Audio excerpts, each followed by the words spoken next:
देखा कवरिया झूमता सगरी नगरिया झूमता। देखा कवरिया झूमता देवघर नगरिया झूमता नगरिया झूमता।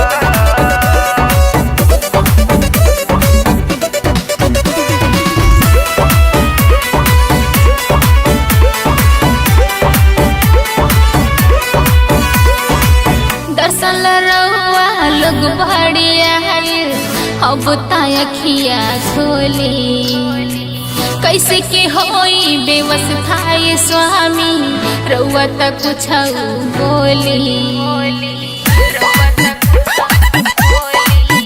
जानी टेंशन लगौरा हो सब देखा कैसे कैसे होला।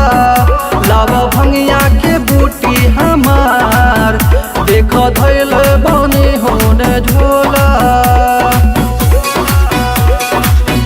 देखी बरसत पानी एओ घड़दानी देखी बरसत पानी एओ घड़दानी बस हवो कादुनी सुनता।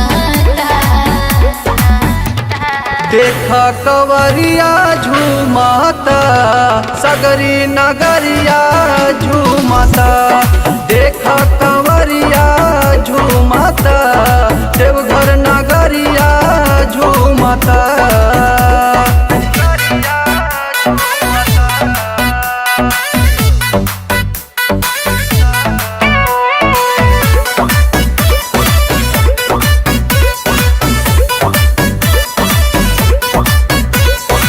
पूरा सवन अब फुर्सत न मिली भक्त बड़े तना दीवाना। डमरू बजा के बम बम के सोबे देखी न गावता गाना। जैसे हम हई राजा वैसे सेवक भी हमार। जे दर पे हमरा आई है ऊ होई है नालाचार। करी कृपा विशेष उनकर हर निकले करी कृपा विशेष उनकर हर निकले। मुन्ना मंदिर के आगे पीछे घूमता। देखा कवरिया झूमता सगरी नगरिया झूमता। देखा कवरिया झूमता देवघर नगरिया झूमता।